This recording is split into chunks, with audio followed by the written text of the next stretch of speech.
I betrayed Owen the day he went bankrupt. Later, after he made his comeback, he ordered me to get on my knees and shine his shoes.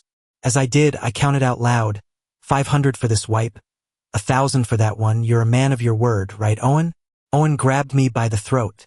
Are you that desperate for money? I tried to smile at him, but the moment I opened my mouth, I coughed up a mouthful of blood. I was dying for the money. The next time I saw Owen, I was wedged between a crowd of senior citizens, waiting in line for free eggs. The people around me shot me strange looks, less like they were looking at a person and more like they were looking at a piece of trash. But I didn't care. If I got these 15 eggs today, I could save $20. $20 could buy a little meat for Tanya's dinner. I clutched the 15 eggs like they were treasure and turned around, beaming.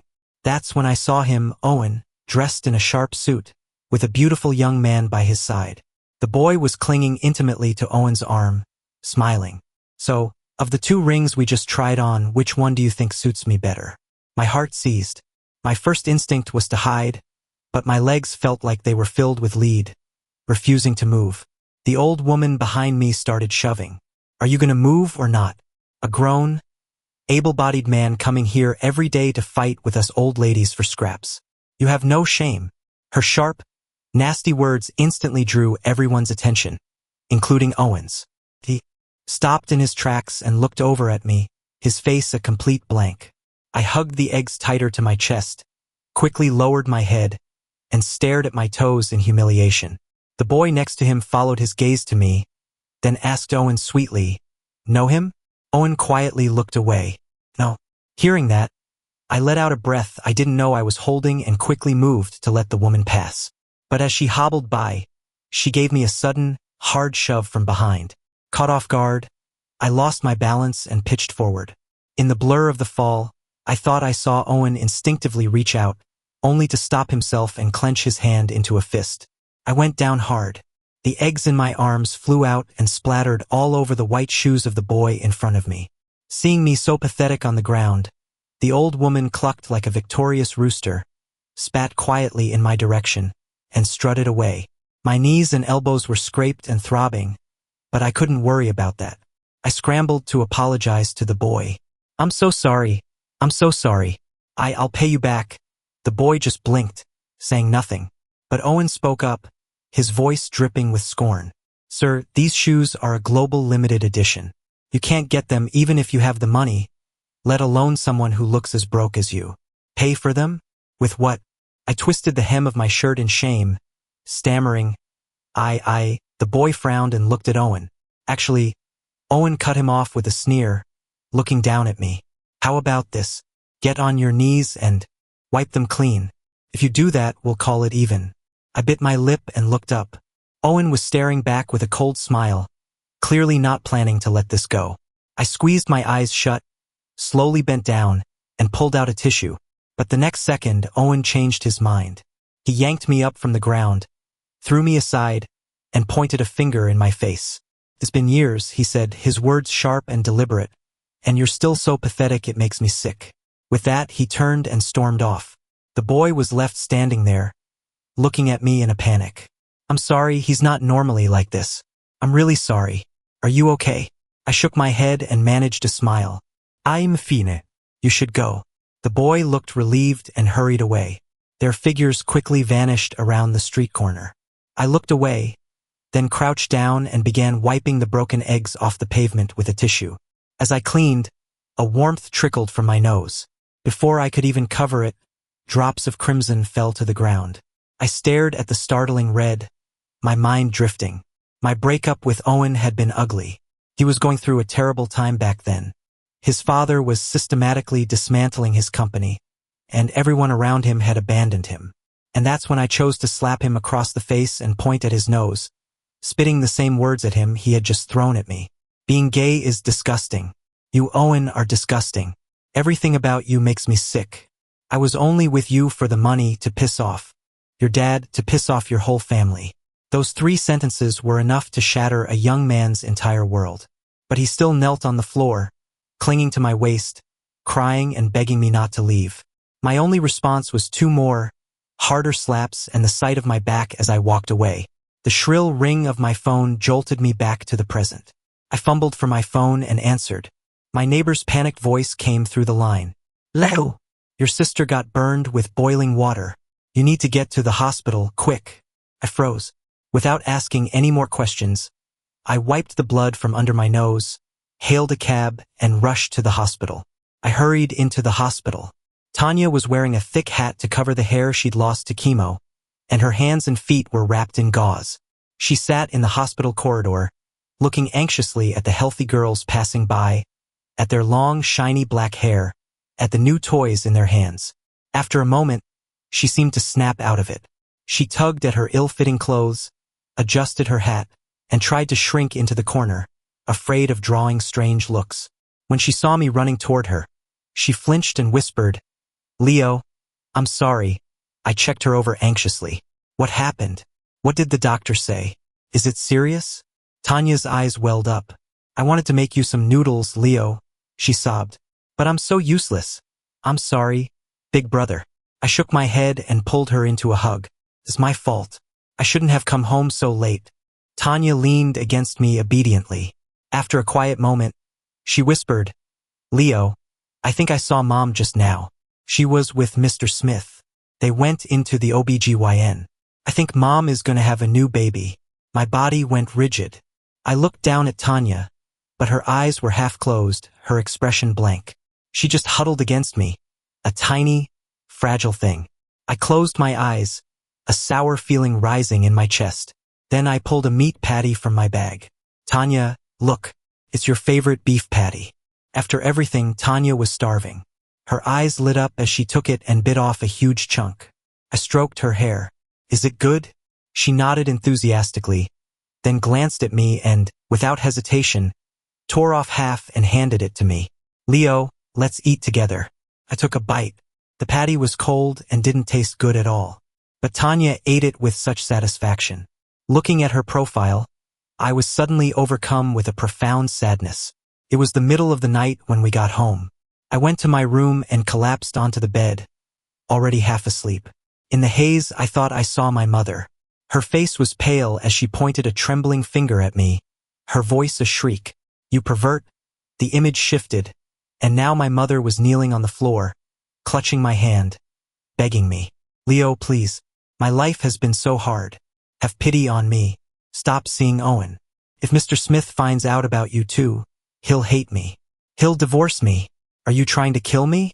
Seeing her like that felt like a knife in my heart. I wanted to say, Mom, I'm not a pervert. Please don't say that. But then my mother's face morphed into Mr. Smith's. He stared at me with a cold smirk. I don't care what kind of disgusting thing you are, but Owen must be a golden boy. You choose.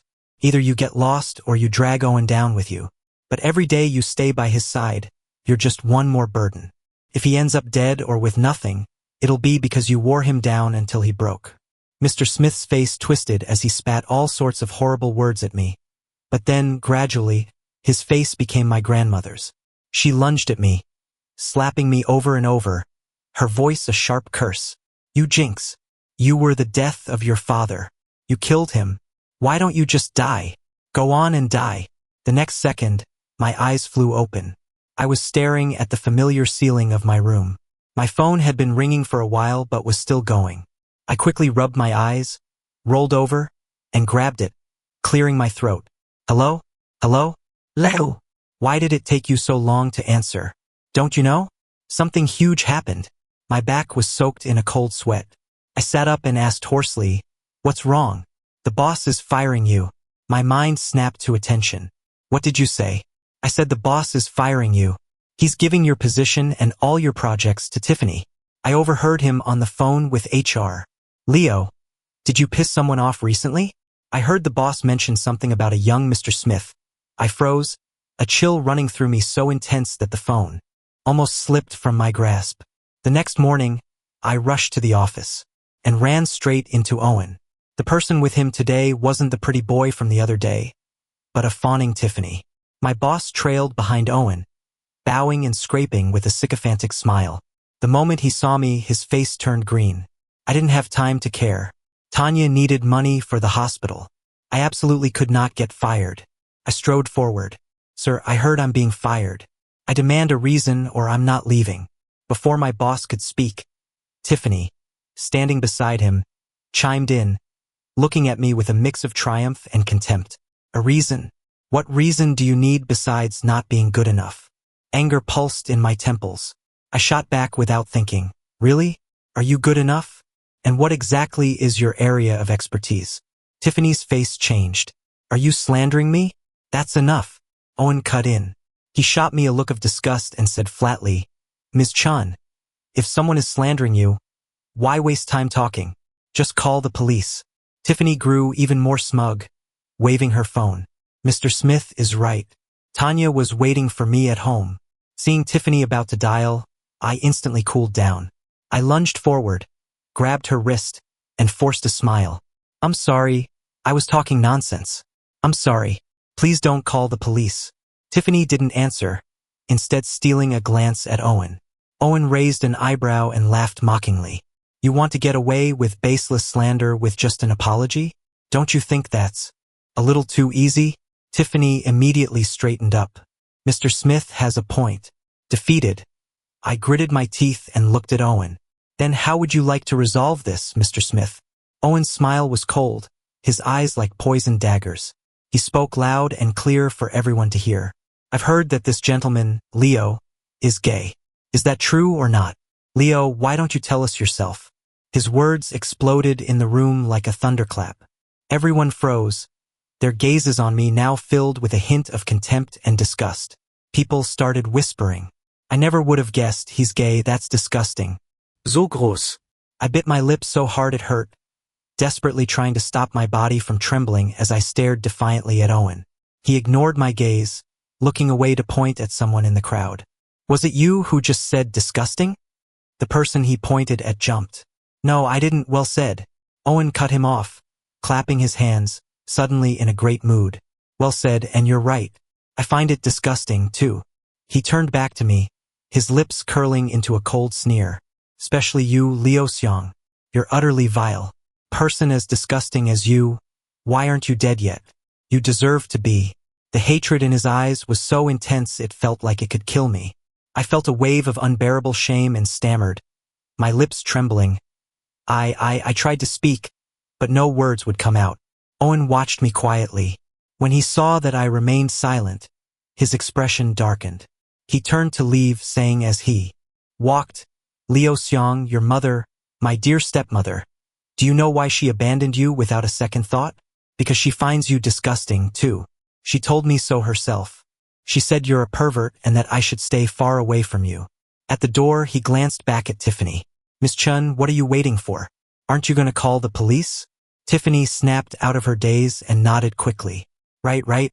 Then she shot me a nauseated look and said with contempt, talking about other people when you're this disgusting yourself. The chorus of disgusting rose up all around me.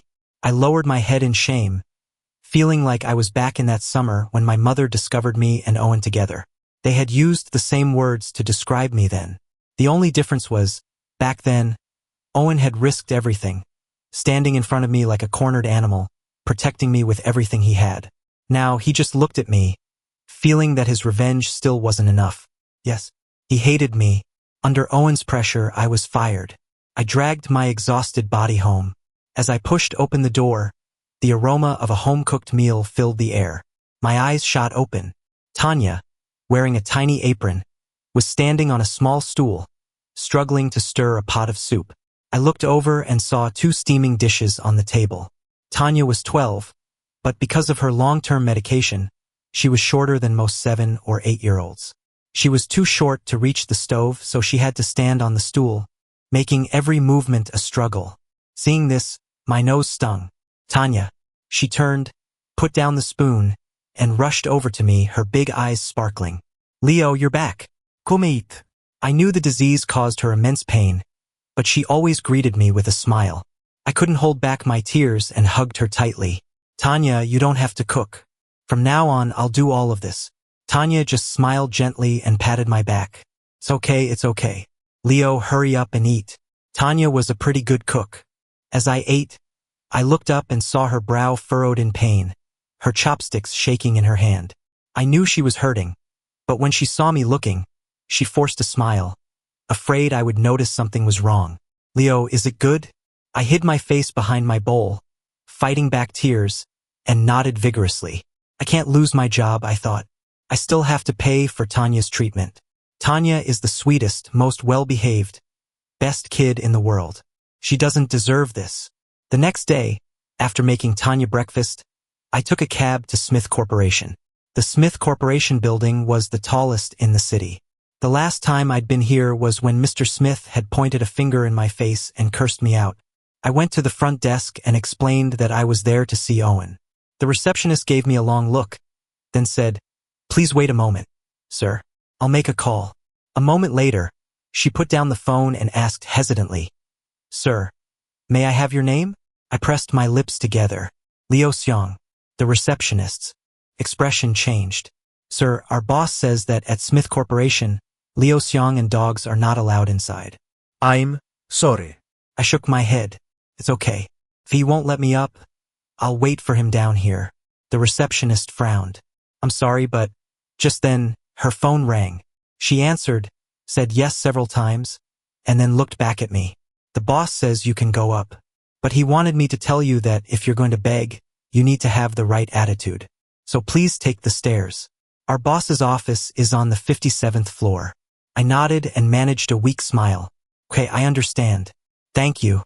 I'd done a lot of manual labor over the years to make money, so climbing stairs was usually no big deal for me. But I'd only reached the 10th floor when my nose started bleeding.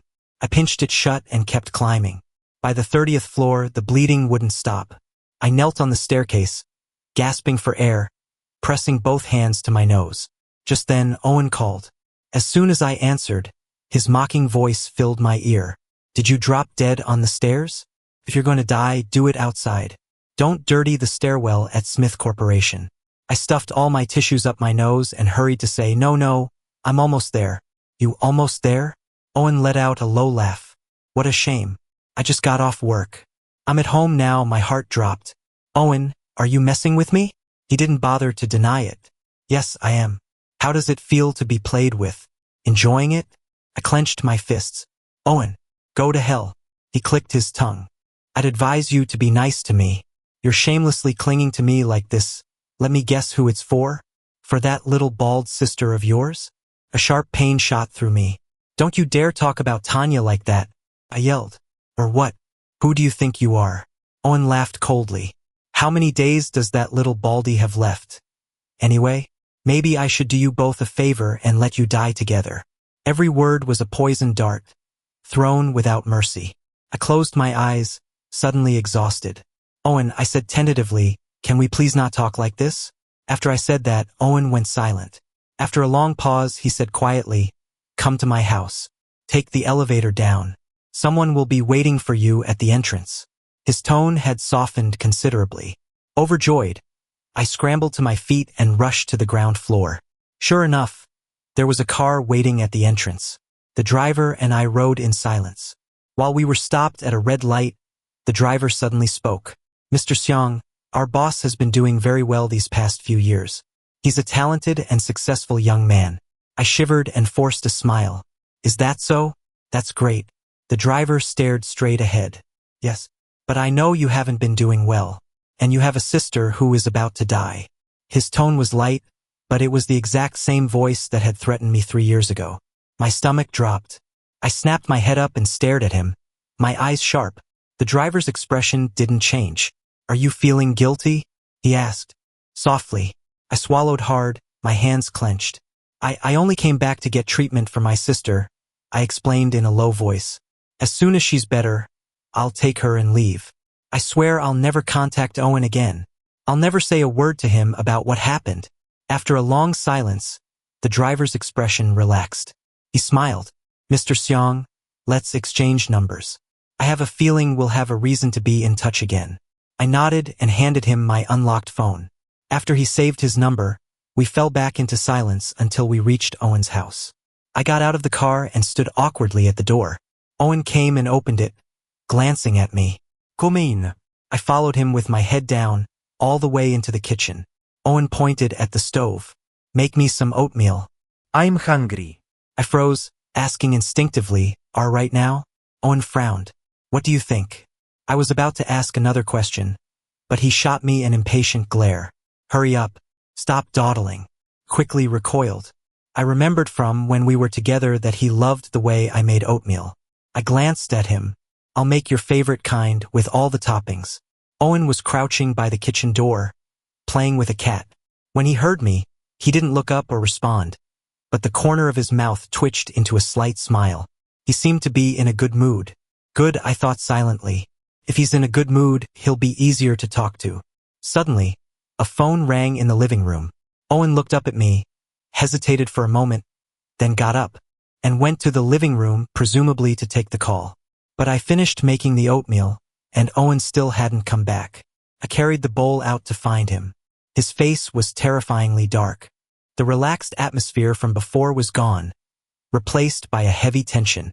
I carefully set down the bowl and said tentatively, Your oatmeal is ready."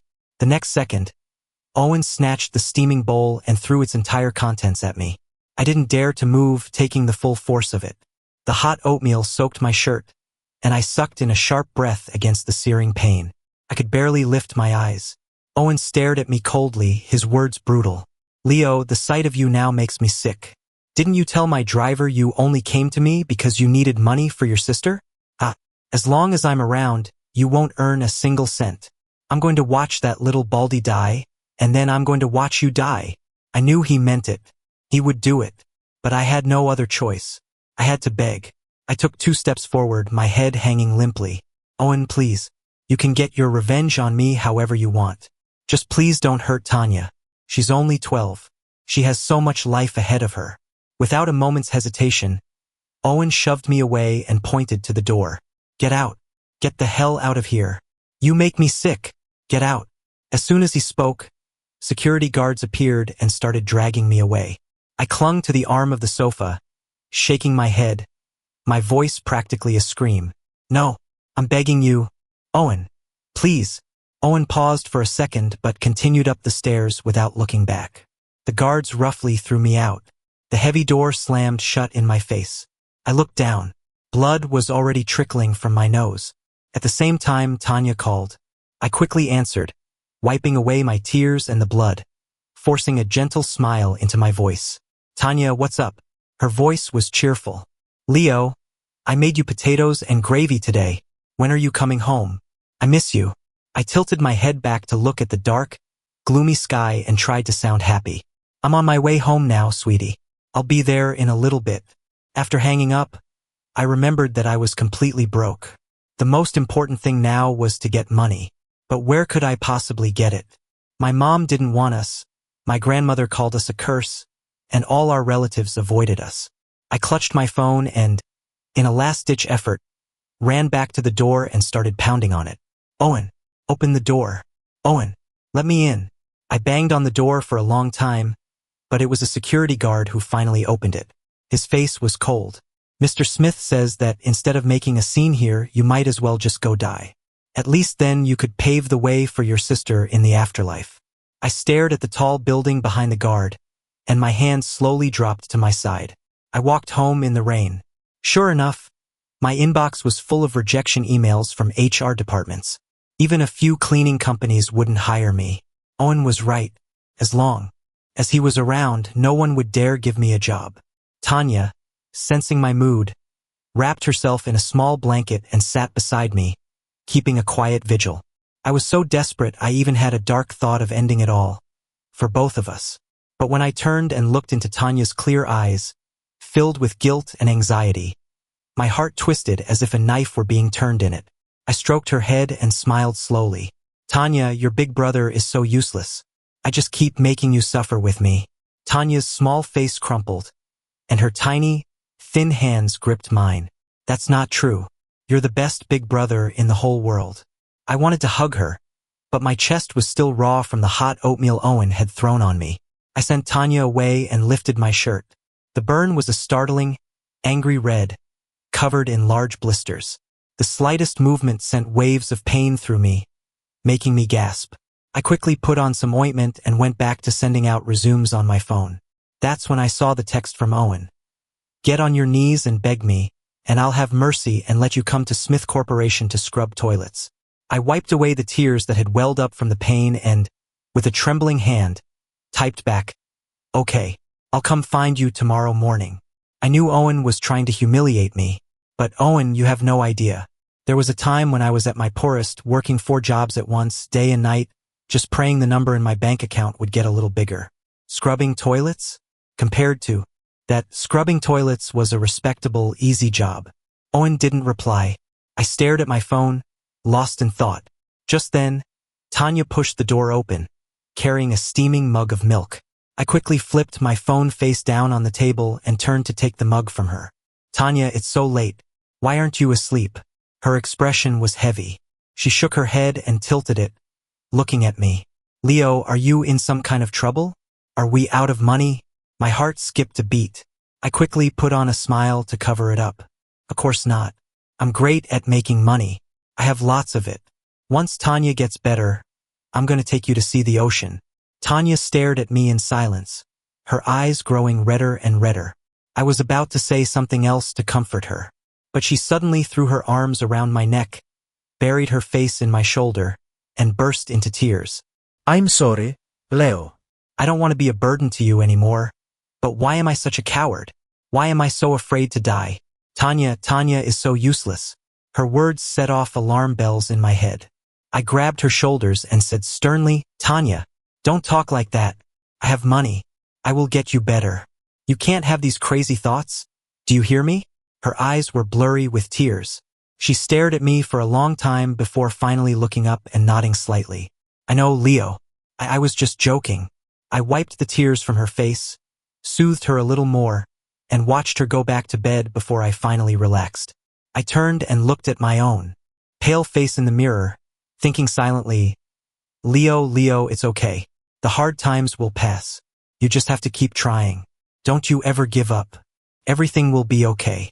My days at Smith Corporation were surprisingly peaceful. Owen didn't make me kneel, nor did he make me scrub toilets. Instead, he assigned me to the front desk. The job was relatively easy, but I often ran into Owen in the lobby. He'd come down to get coffee or pick up takeout. But every time he saw me, he would just let out a cold huff, pretend he didn't know me, and walk right past. One evening, just before closing time, Owen returned to the office after a work dinner. As he passed my desk, he gave me a flat look. I quickly lowered my head, pretending not to know him, just like always. But the next second, he spun around, furious, and glared at me. "Leo Seong, are you pretending you don't know me?" I quickly turned back and said respectfully, Mr. Smith." But he wasn't satisfied. He grabbed my wrist. "Leo, why can't you just—" My heart jumped. I looked up and finally smelled the strong scent of alcohol on him. "You've been drinking?" His eyes were bloodshot, and his grip on my wrist tightened. He mumbled, can't you just, I couldn't hear him. "What did you say?" He didn't answer. Instead, he shoved me against the wall with both hands, leaned in, and kissed me fiercely. It was a frantic, desperate act, hardly a kiss at all. All I could taste was blood. I tried to push him away, but he was too strong. His movements grew rougher, but then a warm tear fell onto my neck. A moment later, he whispered in my ear, "Couldn't you just apologize to me? You abandoned me for 3 whole years." I froze, all my resistance vanishing in an instant. It wasn't until his hand slipped under my shirt that I snapped back to reality. Mr. Smith's casual threats echoed in my ears. I violently broke free from his hold, shoved him away, and pointed at his nose, spitting out each word. "Owen, have you no shame? After everything I did to you, you still come crawling back like this. You're shameless." Owen stumbled back a few steps and stared at me. His eyes were still red, but a deep self-mockery was now creeping into them. He raised a trembling hand to cover his eyes and let out a bitter laugh. "I really am pathetic, aren't I?" With that, he turned without hesitation and strode away. I watched until his back completely disappeared through the door before I finally sank to the floor, fighting with everything I had not to cry. After that day, I didn't see Owen again, until a video of us kissing was leaked online. The video was blurry. You could make out Owen's silhouette, but you couldn't see me hidden in his arms. And everyone knew Owen was the heir to Smith Corporation. At first, The online comments were just about a rich playboy's latest scandal. But then, someone uploaded a crystal-clear security camera video. In this one, Owen's face was blurred out, but mine was exposed for the whole world to see. In an instant, public opinion online turned on a dime. All my old history was dredged up. How my mother, as Chairman Smith's secretary, had schemed her way into marrying him, bringing her half-grown son into the wealthy household. And how that son turned out to be gay and was shamelessly trying to follow in his mother's footsteps by seducing the young Mr. Smith. As I read the flood of online abuse and saw that I had been doxxed, I felt like I was encased in ice. My vision kept going black.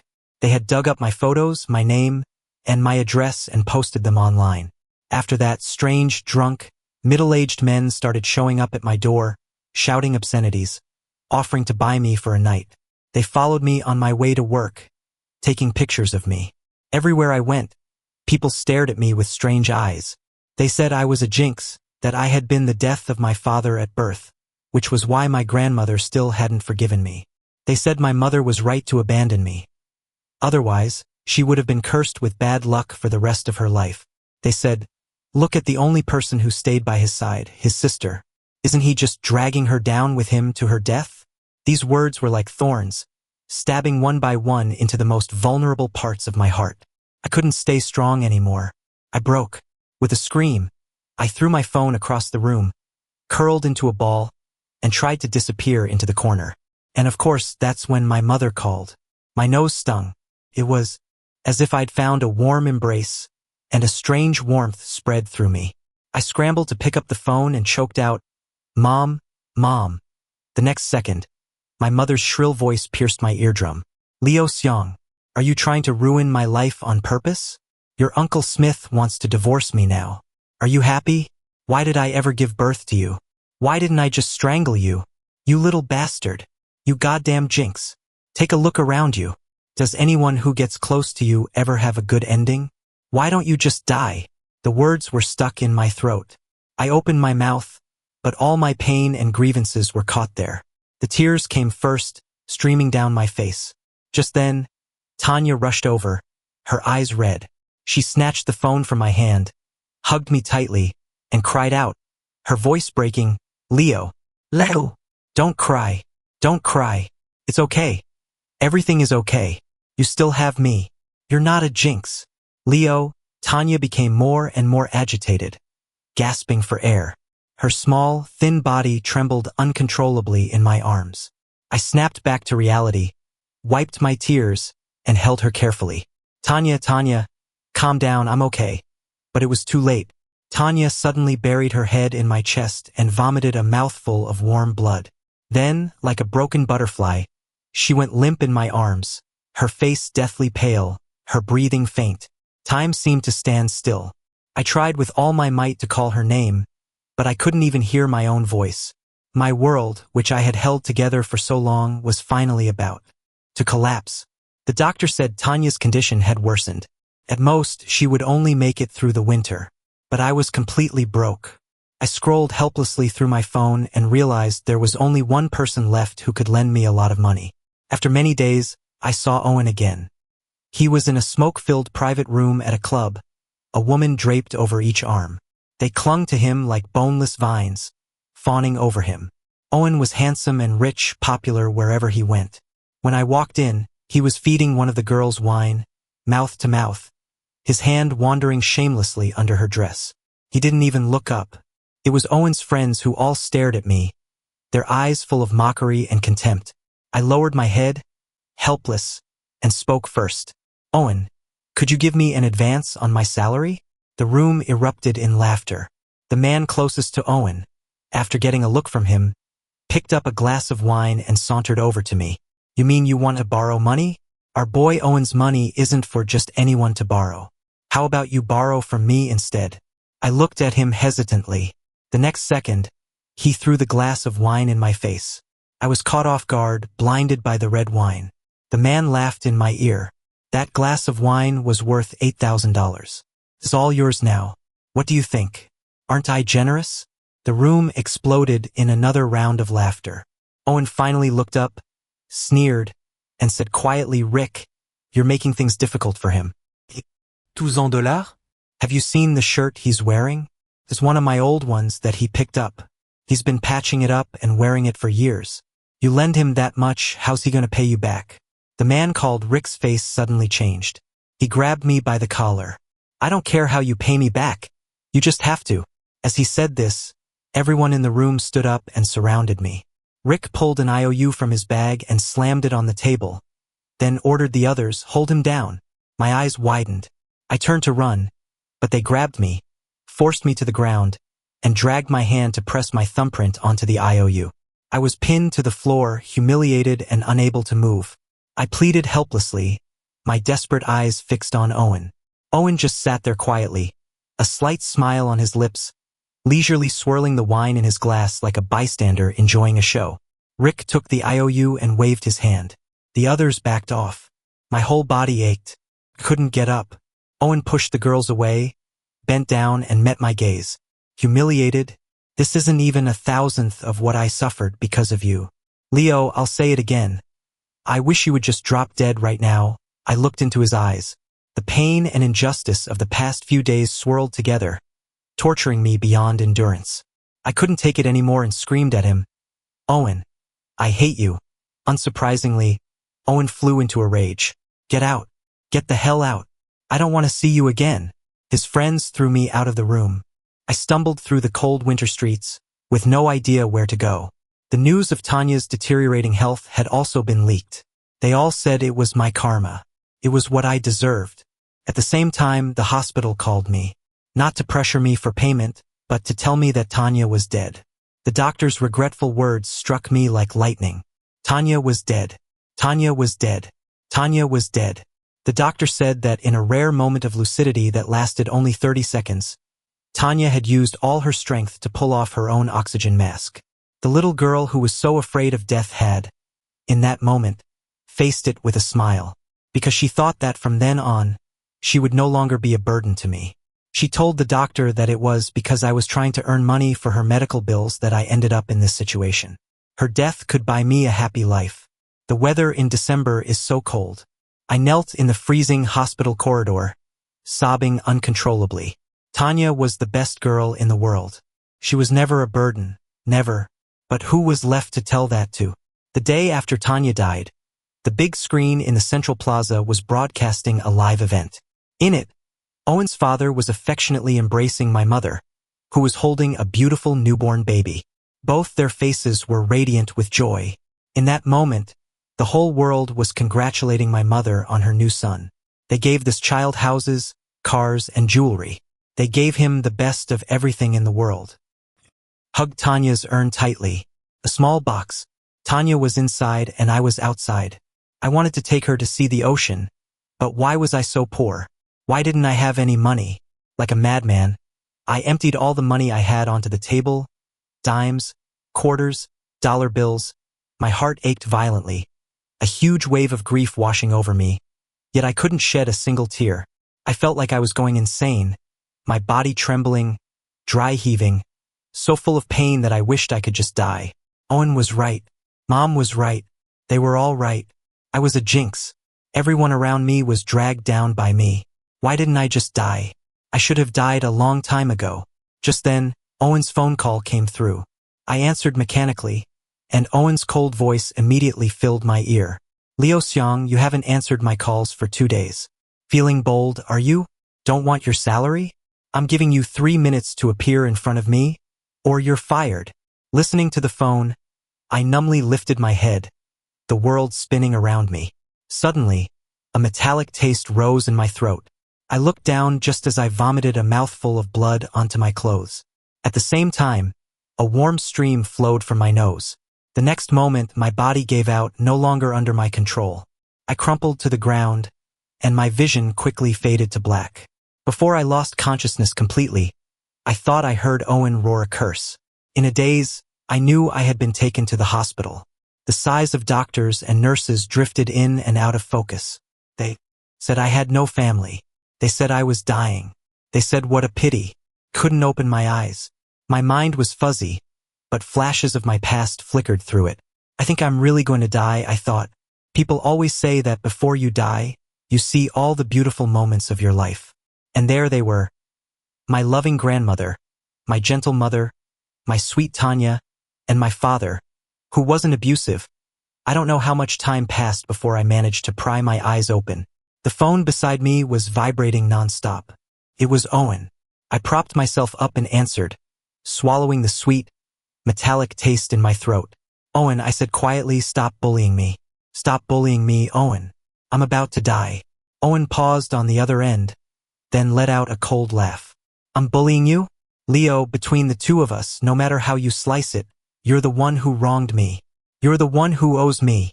Not even your death could make up for it. You have no idea how much I hate you. Is that so, Owen?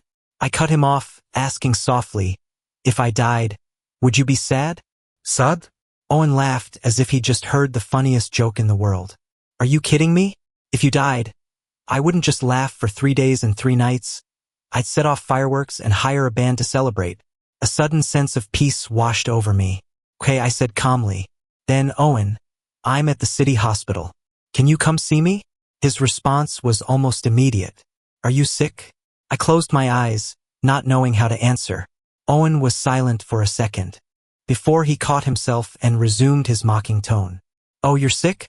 Well, that's karma for you. See you? Why would I want to see you? I can't wait for you to hurry up and die. I numbly hung up the phone and turned to look at the blue sky outside the window. I used to always think, if my mom doesn't love me, that's fine.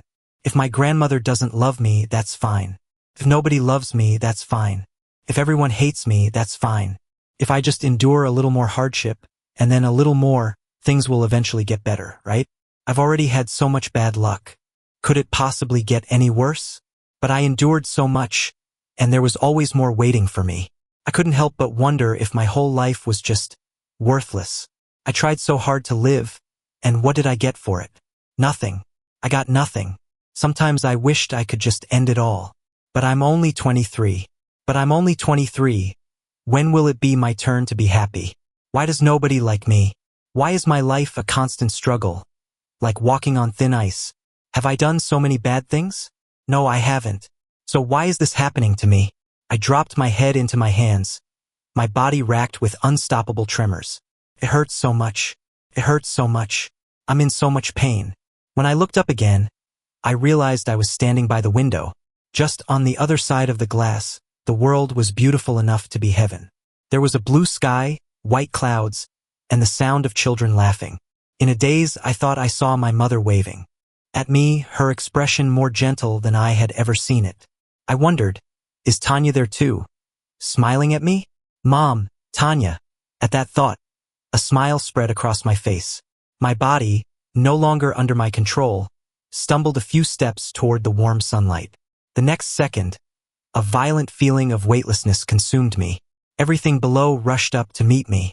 I could finally see clearly that what was waiting for me wasn't the ground, not the clouds, but Owen's car.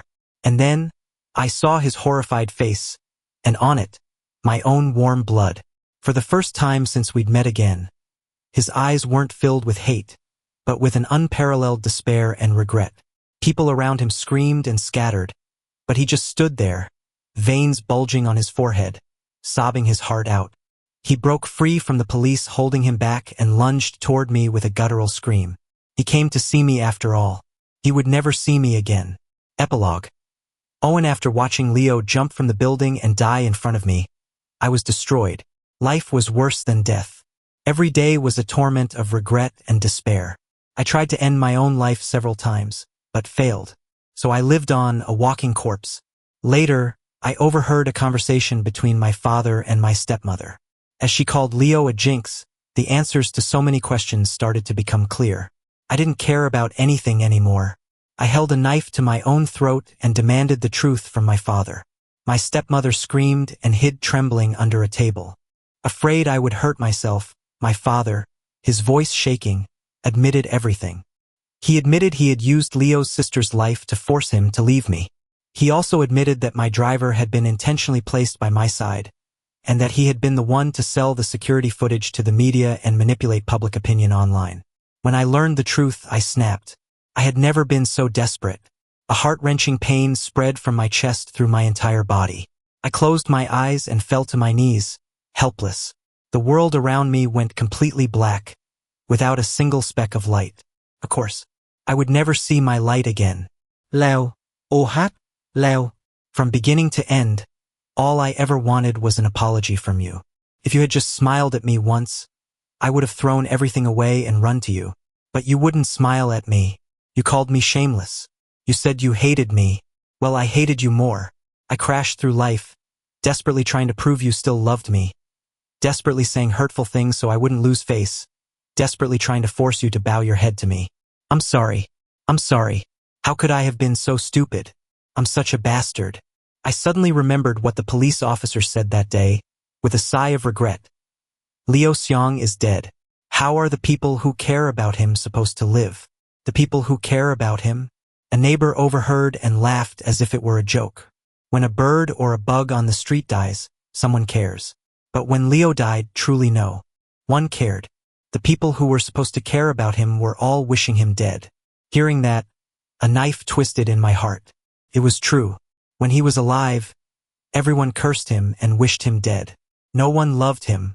In this whole world, no one loved him. But it's okay, Leo. I'm coming to be with you now.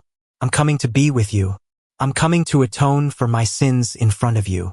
On a beautiful, sunny afternoon, I slipped away from the bodyguards my father had assigned me and plunged a fruit knife into my heart.